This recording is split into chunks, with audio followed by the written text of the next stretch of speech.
हरे कृष्णा। स्वागत है आपका हमारे इस कार्यक्रम में। और इस कार्यक्रम के नाम है मन की मनमानी। देखिए, मन की मनमानी इंसान से ही होता है। और इंसान जब ये सोचता है कि मैं जो शास्त्र है, जो हमारी रीति रिवाज है, उसको ना मान के अपनी मन की करूं और जो मुझे मन करे मैं वो करूं, तो होता है मनमानी। लेकिन इसकी उदाहरण शास्त्र में भी है और शास्त्र के कुछ उदाहरण हम पहले भी लेके आए हैं और आज फिर एक उदाहरण लेके आए हैं आपके लिए।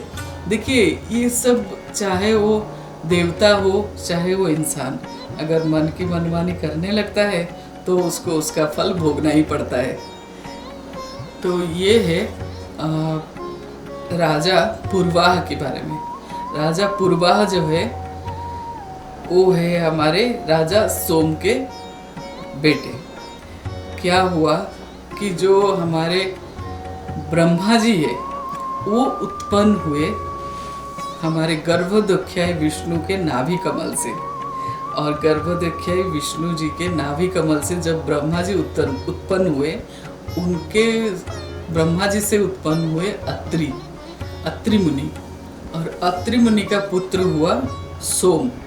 सोम जो कि नक्षत्रों और सारे औषधियों का राजा थे और बहुत ही आकर्षक भी थे देखने में। और सोम जो है चक्रवर्ती सम्राट बने और गर्व हुआ उनके मन में। और उन्होंने क्या किया, बृहस्पति जो देव गुरु है उनकी पत्नी का हरण किया, जिनका नाम था तारा। और उनकी पत्नी को हरण करके अपने महल में लेके आए, अपने पास रखे। और जब वो बृहस्पति के पत्नी को हरण करके अपने पास ले आए तो देव और दानव में जंग छिड़ गए। और देव दानव में जब जंग छिड़ गए तब ब्रह्मा जी ने क्या किया कि वो तारा जिसको उन्होंने अपहरण करके लाए थे उसको छुड़ा के लेके वापस देवगुरु को दे दिए। मतलब बृहस्पति जी को उनकी पत्नी सौंप दिए। तारा की गर्भ से सोम को एक पुत्र प्राप्ति हुआ और उसका नाम था बुध। और बुध की गर्भ से उत्पन्न हुआ पुरुरवा। और पुरुरवा राजा जो है वो इतना सुंदर थे कि उर्वशी मोहित हो गई उनसे और उनके साथ विवाह किया। और उर्वशी के 6 पुत्र हुए।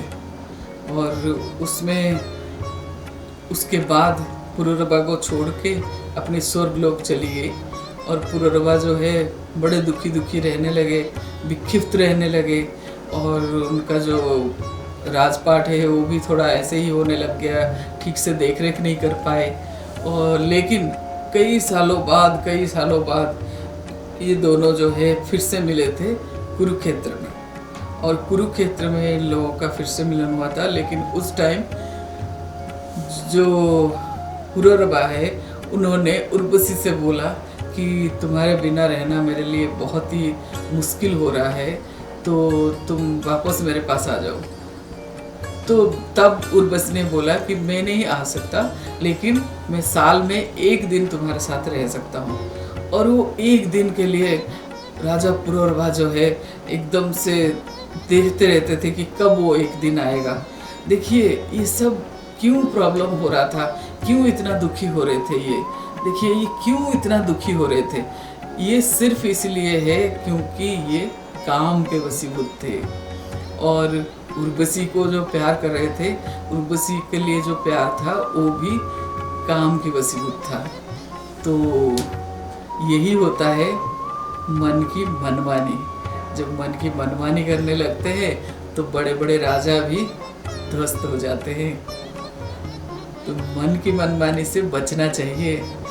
क्या प्रॉब्लम है, अगर हमें इतने अच्छे शास्त्र वेद उपनिषद दिया गया है, इतने अच्छे हमें गुरु दिए गए हैं और उनकी मुख से हमें शास्त्र उपनिषद और पुराण जो है इतने अच्छे से सुनने को मिल रहा है, समझने को मिल रहा है, वो हमें समझा रहे हैं, तो हम उसको फॉलो क्यों नहीं कर सकते।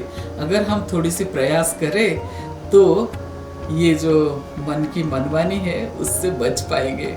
और आगे और आते रहेंगे आपके लिए कुछ नया नया उदाहरण लेके। तब तक के लिए हरे कृष्णा। आपका दिन शुभ हो और मंगलमय हो।